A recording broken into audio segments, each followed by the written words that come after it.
देखिए वो गाना तो आपने सुना ना कि रजिया गुंडों में फंस गई। अब गुंडों में आमतौर से जब फंस जाता है ना इंसान, उसकी सिट्टी बिट्टी गोल हो जाती है। लेकिन हमारे अभी और प्रज्ञा के क्या कहने, जान गुंडों में फंसी है लेकिन इनको सूझ रहा है केबीसी का खेल। देखिए ना। मेरा नाम याद है?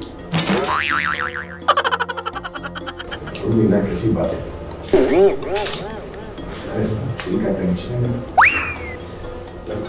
सोच लो तुम्हें पता चल जाता है नंबर क्या है। अरे तुम्हें क्या हो, तुम लोग का नंबर याद है, मेरा नंबर नहीं याद है। अरे तुम कहो तो तुम्हारा नंबर यहाँ पर कैपिटल में टाइप करवा दूं। नंबर क्यों नहीं याद है ये बताइए। अरे नंबर याद है, बाकी सब कुछ याद है ना। 3428 आप मुझे ये बताइए मेरा बर्थडे कब आता है? डेट क्या? वेडिंग एनिवर्सरी अभी वाली कौन है? पहली वाली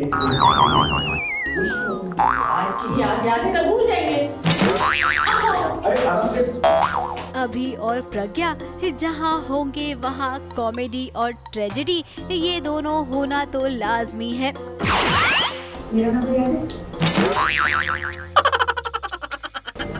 कैसी बात है, नंबर क्यों नहीं याद है ये बताइए। अरे नंबर याद है, बाकी सब कुछ याद है ना। 3428 आप मुझे ये बताइए मेरा बर्थडे कब आता है? अब कॉमेडी में इनकी शादी तो हो गई एक बार फिर से, लेकिन उस कॉमेडी शादी के बाद इनकी लाइफ में एक ट्रेजेडी भी हो गई। एक पुराना दुश्मन जो अभी की जान लेना चाहता है।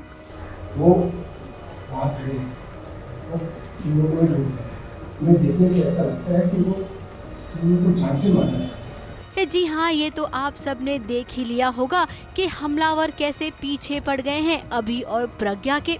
तो शादी के बाद उन्हें खुशी मनाने का मौका ही नहीं मिला, क्योंकि उनका पीछा तो कुछ हमलावर कर रहे हैं। उन्हें छुपने के लिए फिलहाल एक जगह मिल गई है। एक बुजुर्ग अंकल आंटी हैं जिन्होंने अभी प्रज्ञा को सहारा दिया है। अब अभी प्रज्ञा के नसीब में क्यों हमेशा झोपड़ी आ जाती है। आप सबको भी तो अच्छे से याद होगा कितनी बार ये झोपड़ी में मिले हैं, झोपड़ी में इनका रोमांस हुआ है और फिर हाँ, झोपड़ी में आग भी तो लगी है। खैर, लगता है एक बार फिर से कुमकुम भाग्य में वही सब कहानी दोहराई जाएगी। ABP news report.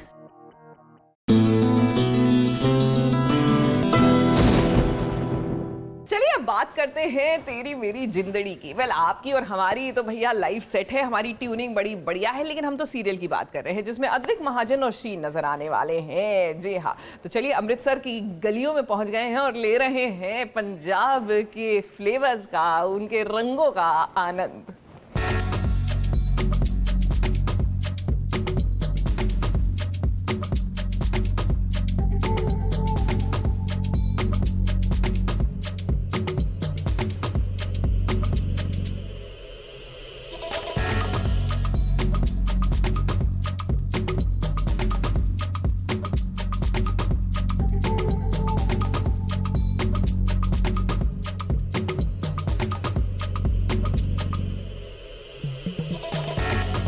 मिलिए जोगी माही से, जो आज पूरी तैयारी कर रहे हैं अपने दर्शकों से रूबरू होने का।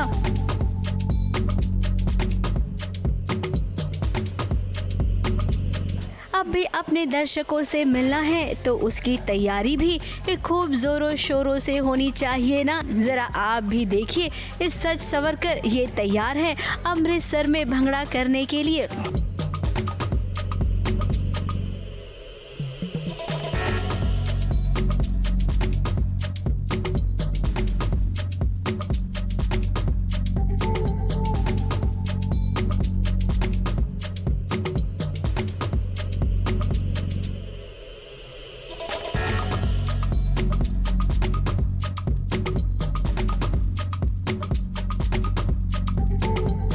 अभी पंजाबियों के देश में जाएंगे तो भंगड़ा शंगड़ा तो होगा ही, और उसके साथ एक खूब सारा रंग भी जमेगा। अभी रात को हम लोहड़ी सेलिब्रेट करने जा रहे हैं। बहुत मज़ा आएगा। लोहड़ी का फेस्टिवल बहुत ही बड़ा होता है और बहुत अच्छा होता है। बहुत मज़ा आता है। बहुत गिद्दा डालते हैं, ढोल बजते हैं, डांस करते हैं, खाते हैं, पीते हैं, बॉन फायर होती है। इट्स फन और बहुत मज़ा आने वाला है। विजिबली अमन बहुत एक्साइटेड है एंड मैं भी बहुत एक्साइटेड हूँ। तो तो हम रात को मिलते हैं। अब पंजाब में आपने कई बार देखा होगा फुलकारी दुपट्टे की शॉपिंग, लेकिन आपने ये नहीं देखा होगा कि ये फुलकारी दुपट्टे बनते कैसे हैं।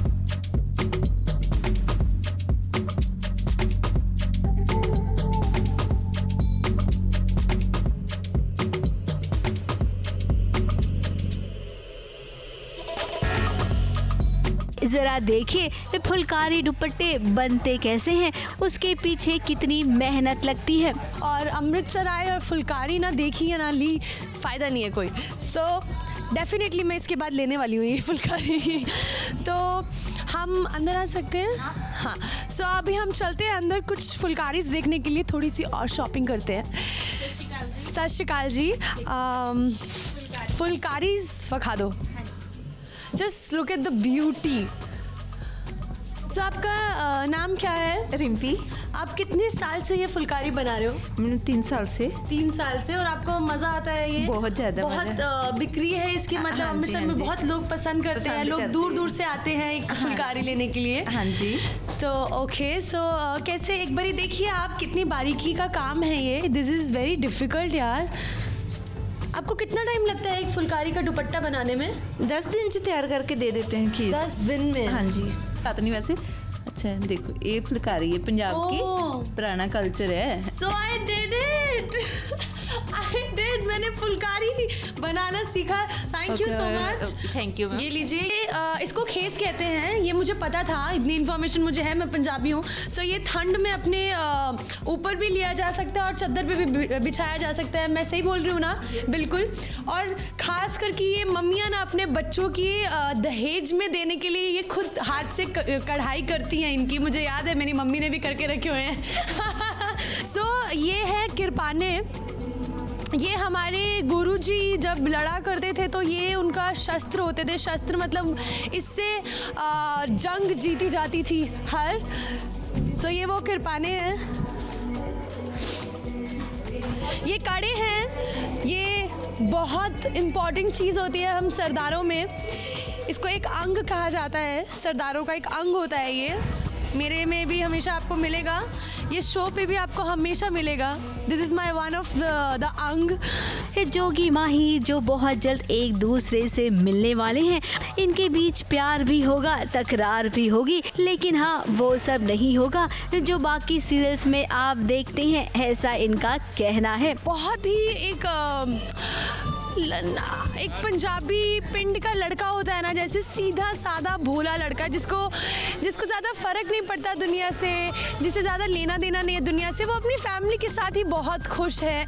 तो ये ऐसा लड़का है जो प्यार करता है तो बेशुमार करता है बिना किसी शर्तों के, और किसी चीज़ में रोक टोक नहीं होती है इसकी, और हर चीज़ ये बिना सोच समझ के करता है। इसका मतलब है कि बहुत सच्चा है ये दिल का। ये सीरियल एक नई लव स्टोरी के साथ आ रहा है, ऐसा इनका मानना है।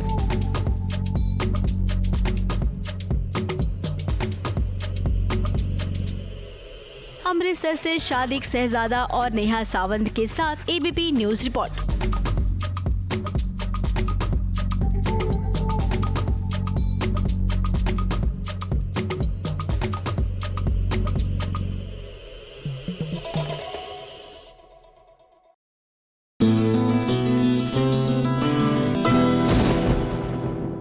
बीते दिन भाई एकता कपूर के बेटे रवि का जन्मदिन मनाया गया। अब जाहिर सी बात है कि कोरोना काल में जहां हर कुछ और हर रंग थोड़ा फीका फीका सा हो गया है, तो कोरोना की मार इस बर्थडे पार्टी में भी नजर आई। तो चलिए आपको दिखाते हैं रवि की ये सोशल डिस्टेंसिंग वाली बर्थडे पार्टी।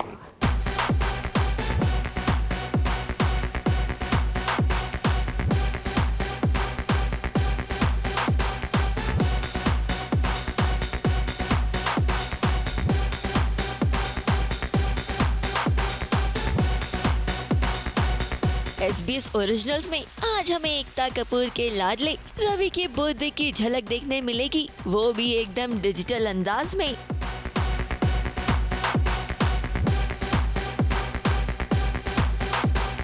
जी हाँ, कल एकता कपूर के लाडले रवि का बर्थडे था और उसी की खुशी में पार्टी रखी गई थी। एकता कपूर के खास दोस्त और रवि के नन्हे मुन्ने दोस्तों को न्योता भी दिया गया था, लेकिन बर्थडे पार्टी की अंदर की झलक हमें डिजिटल प्लेटफॉर्म से ही मिली है।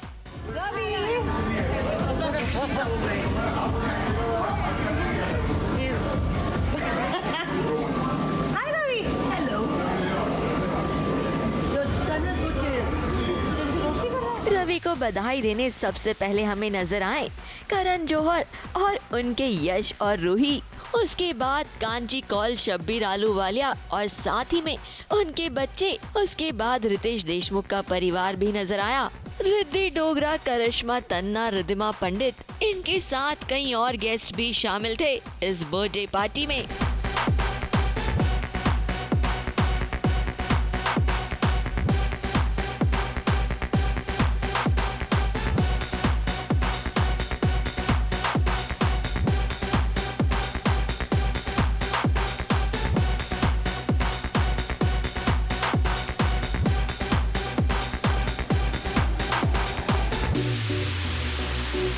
एकता कपूर की इस पार्टी में पैंडेमिक के प्रिकॉशंस का पूरा ध्यान रखा गया था। जैसे गेस्ट आते बाहर उन्हें सैनिटाइज किया जाता और उनके गिफ्ट्स को अलग रखा जाता। और अंदर की बात करें तो रवि का बर्थडे भी प्रॉपर सोशल डिस्टेंसिंग के साथ मनाया जा रहा था और इस बर्थडे पार्टी में एकदम लिमिटेड गेस्ट ही मौजूद थे। और बर्थडे पार्टी के अंदर केक कटिंग के अलावा क्या क्या हुआ आप खुद ही देख लीजिए।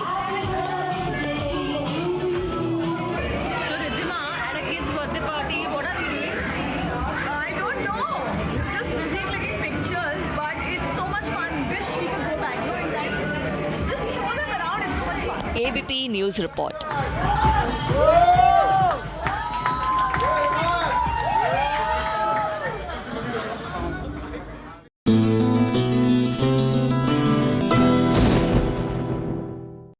देखिए, ताना देना ना एक आर्ट होती है, हर कोई ताने नहीं दे पाता। इसके लिए आपको एक लेवल ऑफ एक्सपर्टीज चाहिए और ये लेवल ऑफ एक्सपर्टीज लगता है साई के पास आ गई है। जी हाँ, तभी तो अपनी सास के साथ मिलकर पाखी को क्या दे दनादन ताने मार रही है।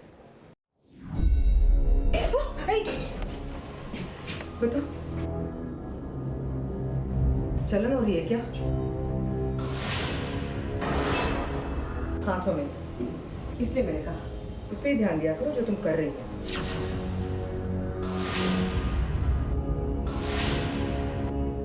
दूसरों के कामों में ध्यान देने से खुद का काम और वक्त दोनों बर्बाद हो जाते हैं। अश्विनी मम्मी, गलतियां इंसानों से होती है और सही से भी तो न जाने कितनी बार गलतियां हुई है।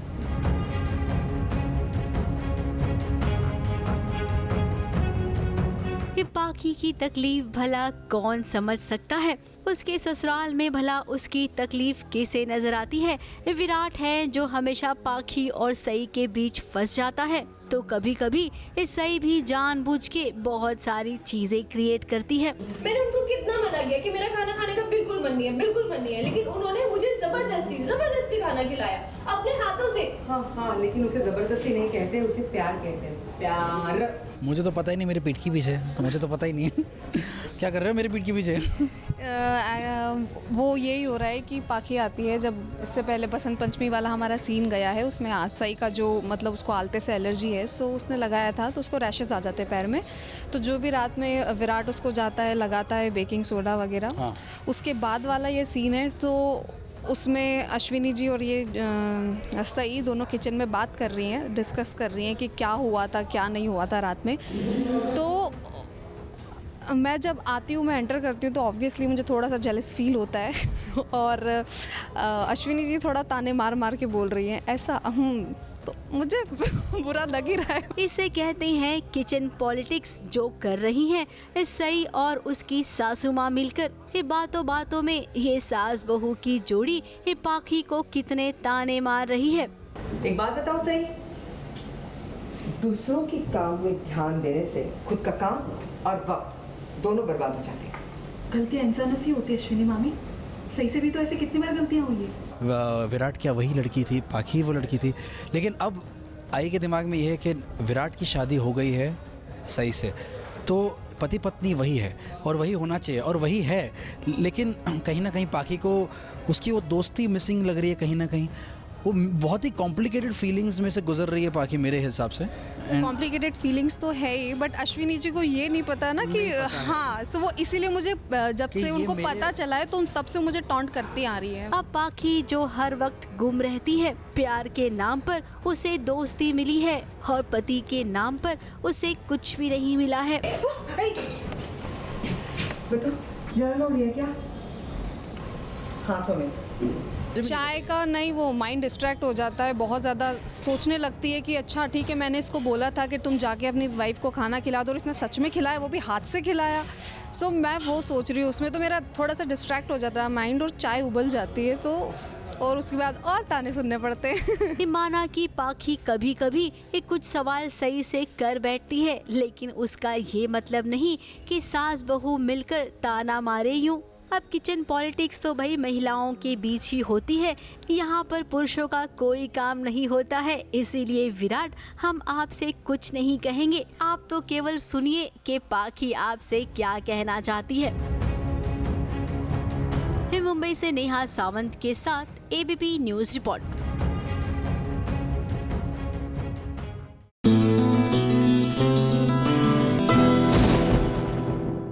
क्या लगता है आपको, ले लेंगे वनवास? नहीं नहीं, मैं किसी ऋषि मुनि की बात नहीं कर रही, मैं तो बात कर रही हूँ अनुपमा के वनराज की। भाई क्या करें, इनकी दुर्दशा कुछ ऐसी है कि अब वनवास लेना ही एकमात्र उपाय लगता है इनके लिए। अब तुम्हारा ध्यान काम पे कम और बाकी चीजों पर ज्यादा होता है। दिन रात एक किया है मैंने इस कंपनी को यहाँ तक पहुँचाने में। तुम्हारे पर्सनल इश्यूज के कारण तुम्हारा फोकस काम से हट गया है। माइंड योर ओन बिजनेस, थोड़ा क्या? तुम्हारी वजह से कंपनी के सेल्स को इफेक्ट हो रहा है, इसलिए तुम्हें जॉब से हटा रहे हैं। कहते हैं कि जब वक्त खराब हो तो ऊंट पर बैठे आदमी को भी कुत्ता काट लेता है। जिस कंपनी को आपने खुद खड़ा किया हो, वही कंपनी आपको सबके सामने बेइज्जत करके निकाल भी सकती है, और बिल्कुल ऐसा ही हो रहा है वनराज के साथ भी। दिन रात एक किया है मैंने इस कंपनी को यहाँ तक पहुँचाने में, और पिछले 2 महीने, पिछले 27 सालों की मेरी नौकरी पर भारी पड़ गए। बिजनेस में ये नहीं देखा जाता कि आपने क्या किया है, देखा ये जाता है कि आप क्या कर रहे हैं और आगे क्या कर सकते हैं। बेचारा वनराज अब वनराज से वनवास बनने की कगार पर आ गया है, और इस वनवास का कारण कोई और नहीं बल्कि अनुपमा की बहू किंजल है, क्योंकि कंपनी ने वनराज को उसकी पोजीशन से हटाकर उसी जगह वनराज की बहू किंजल को बिठा दिया है। भाड़ में जाए कंपनी और भाड़ में जाए सो कॉल्ड यंग ब्लड। नाम तो सुन लो।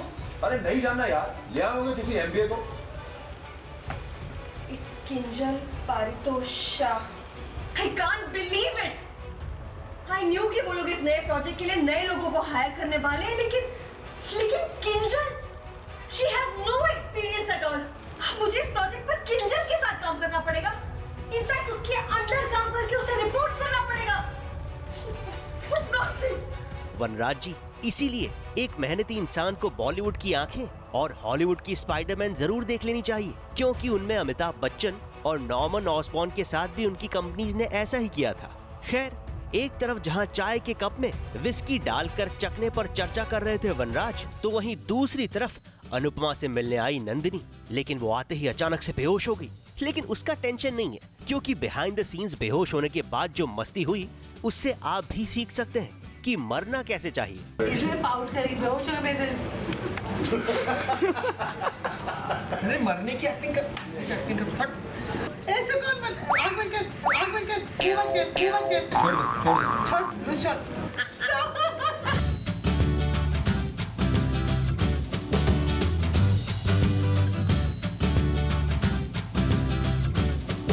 मैंने पानी नहीं डाला तो मैंने तो आगे खोल रही थी।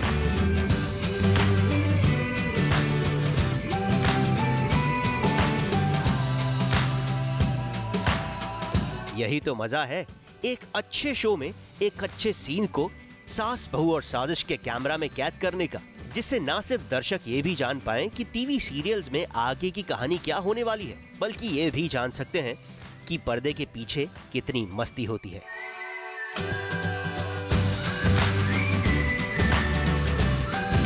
मुंबई से नेहा सावंत के साथ एबीपी न्यूज रिपोर्ट।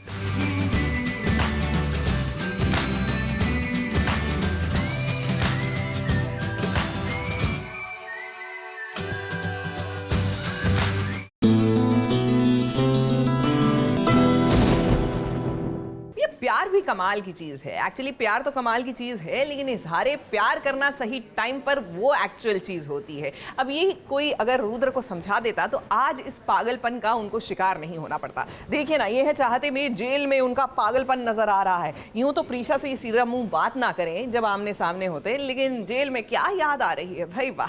प्लीज कोई मेरी बात सुनेगा, प्लीज प्रीशा को फोन करो, प्लीज उसको बोलो कि एक बार यहाँ आ जाए, उससे बात करें, प्लीज मुझसे मिलने के लिए बोलो, प्लीज प्लीज। आप समझ क्यों रहे हैं? आप लोग को शायद मेरी आवाज नहीं सुनाई देती, पर अब सुनाई देगी।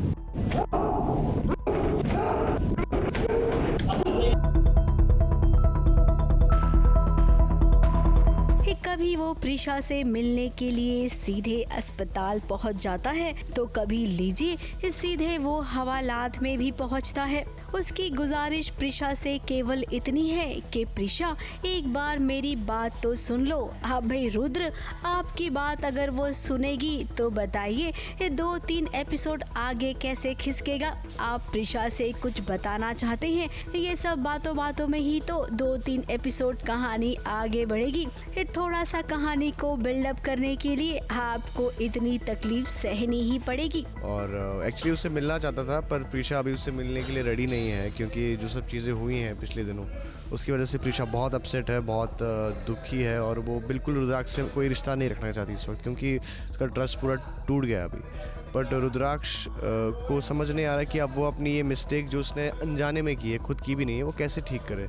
अब जेल में आप किसी से मिलना नहीं चाहते हैं, यहाँ तक कि पुलिस ऑफिसर से भी आपको कोई फर्क नहीं पड़ रहा है। घर वाले एक तरफ परेशान हैं, लेकिन आप तो केवल प्रीशा से ही बतियाना चाहते हैं।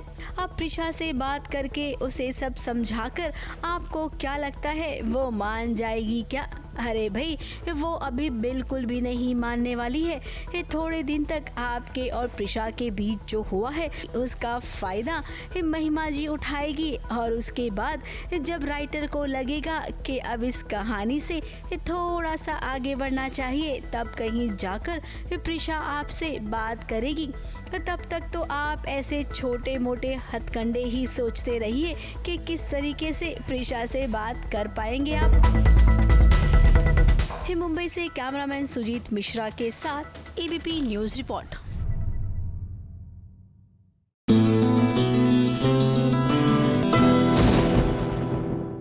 भाई सीरियल गुम है किसी के प्यार में, भले ही पाखी और विराट की जोड़ी अभी तक बनी हो या ना बनी हो, लेकिन रियल लाइफ में तो इन्होंने अपनी जोड़ी बना ही ली। जी हाँ, बीते दिन हमारे पाखी और विराट यानी ऐश्वर्या और नील ने कर लिया रोका। जी हाँ, अहमदाबाद में।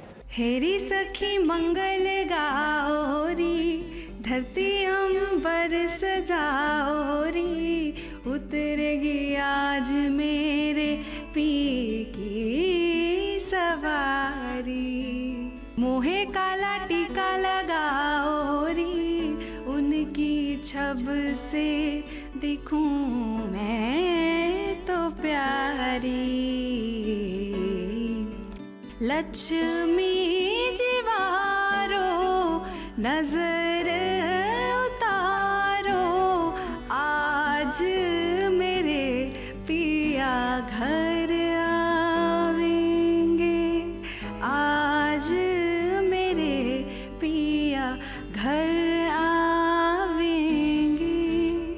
SBS ओरिजिनल्स में आज बात करेंगे एक ऐसे जोड़े की जो रियल लाइफ में एक दूसरे का बहुत साथ निभाया करता था, लेकिन अब ये रियल लाइफ जोड़ी रियल लाइफ बन चुकी है, और इस जोड़ी ने अपने रियल लाइफ रोके का ऐलान सोशल मीडिया के थ्रू किया।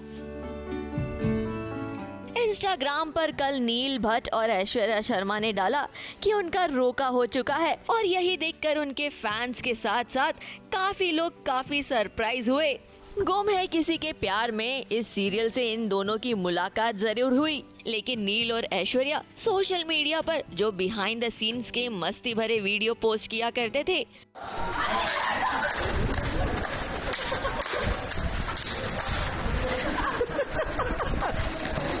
उसी पागलपन से शुरू हुई इनकी बॉन्डिंग, और ये सिलसिला पहुंच गया रोके तक। हमारा मिलना शो के द्वारा हुआ है, लेकिन शो की वजह से नहीं हुआ है। वो हम दोनों की एक दूसरे से जो एक तालमेल है उसकी वजह से हुआ है। And So I think rest you can speak. What happened? Speak.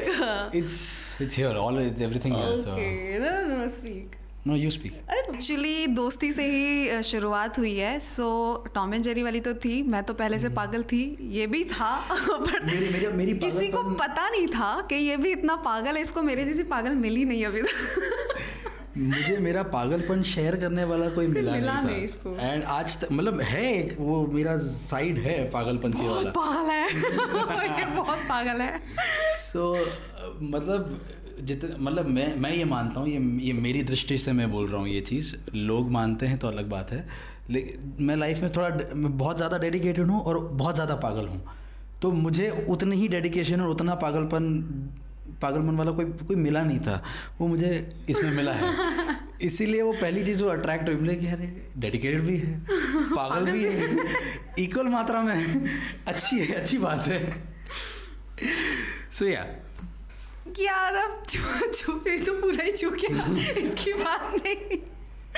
मैंने बोला ना, ये बिल्कुल हम दोनों बिल्कुल सेम है, सिमिलर है. सो मुझे बहुत ज़्यादा ऐसा लगता है अरे यार ये तो मैं खड़ी हूँ मेरे सामने. सो यार मुझे छूने वाली ऐसी कोई तो बात तो क्या, पूरा ही छू गया. बहुत खुश थे, बहुत ज़्यादा खुश थे. मतलब ऐसा कुछ उसमें दो राय बोलते ना, ऐसी कोई दो राय बिल्कुल नहीं था. बहुत खुश. They were just very happy and बहुत warmly चीज़ें एक्सेप्ट की हैं and we're just very happy, fortunate. अब जब प्यार का ऐलान किया है तो प्यार का इजहार भी यही होगा. इसीलिए SBS ओरिजिनल्स में दोनों ने एक दूसरे के लिए म्यूजिकल इजहार किया और एक दूसरे के मनपसंद गाने गाए. कहना है आज तुमसे ये पहली बार हो, तुम ही तो लाई हो जीवन में मेरे प्यार. लक्ष्मी जीवारो नजर उतारो, आज मेरे पिया घर आवेंगे, आज मेरे पिया घर आवेंगे.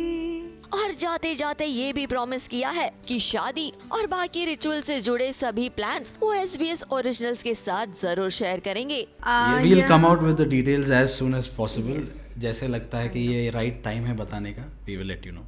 और जाते जाते जरा ये नजारा भी देख लीजिए कि जब ये जोड़ा सेट पर पहुंचा तो कैसे उनका स्वागत हुआ, कैसे इनका दिन बधाइयों के संग खुशनुमा हो गया. कोई बधाई ले रहा है तो कोई कॉन्ग्रेचुलेट कर रहा है और आज इनके सेट पर यही सिलसिला चल रहा है.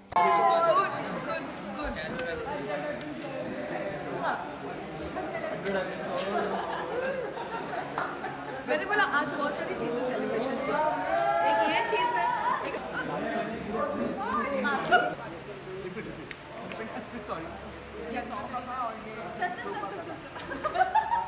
मुंबई से नेहा सावंत की रिपोर्ट.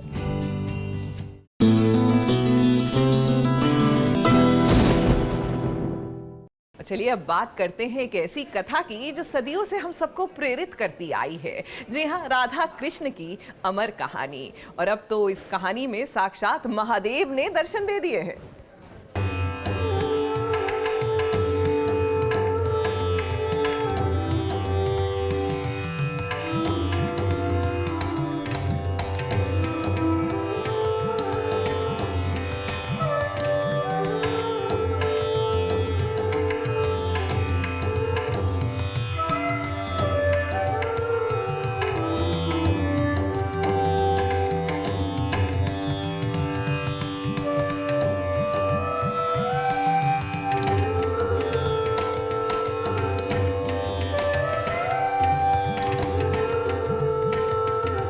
प्रेम जहां संसार को एक नया पाठ पढ़ाता है, तो वहीं दूसरी तरफ प्रेम ये भी चाहता है कि संसार के सामने दो प्रेमियों को छोड़कर किसी तीसरे के सामने इस पवित्र बंधन की व्याख्या ना हो. और बस आज यही दुविधा राधा के सामने भी आकर खड़ी हो गई है. सबके समक्ष ये कहना होगा कि तुम मुझसे प्रेम करती हो. प्रेम कोई सूत्र नहीं, केवल एक भाव है जो अनुभव किया जा सकता है. राधा और कृष्ण का प्रेम जो अनंत काल से चला आ रहा है और जो अनंत काल तक चलेगा भी, उसी प्रेम को कृष्ण के सामने स्वीकार करने के लिए जब स्वयं महादेव ने राधा से आग्रह किया तो राधा को मानो सांप सूंघ गया हो। सही हो, बहुत अच्छा लगा आप यहाँ से आए। वैसे राधा तुम कुछ कह रही थी? वैसे महादेव और कृष्ण की इस मिली जुली लीला के बावजूद भी राधा ने कृष्ण को अकेले में ये कह दिया, कहीं भय तो नहीं लग रहा कि कोई सच में आ जाएगा? क्या भय? और मुझे भय क्यों लगेगा भला? और मुझे कैसी लज्जा सबके सामने ये स्वीकार करने की? एकांत में कह देती हूँ ना, मैं तुमसे अपने कृष्ण से, केवल कृष्ण से प्रेम करती हूँ। फिर सुनाई नहीं दिया? क्या कह रहे थे? मुझे सच में सुनाई नहीं दिया। अच्छा? हाँ, और यही होगा, कुछ सुनाई नहीं देगा मुझे। शायद सबके सामने लगाई थी तो निभाने भी सबके सामने ही पड़ेगी। कुछ समझे आप कि आजकल के लव बर्ड्स में ये सबके सामने आई लव यू कहने की प्रेरणा कहाँ से आई? जी हाँ, बिल्कुल ठीक, सही समझे आप। इस लीला की शुरुआत भी लीलाधर श्री कृष्ण ने ही की होगी। अब मान भी जाइएगा ना, क्योंकि राधा को आप पहले भी कई बार परीक्षा में डाल चुके हैं, अब एक और परीक्षा। खैर, आपकी लीला तो आप ही जाने, हम तो हाथ जोड़कर यही कहेंगे कि जय राधे कृष्ण। Raj Dikshit, ABP news, Umargaon.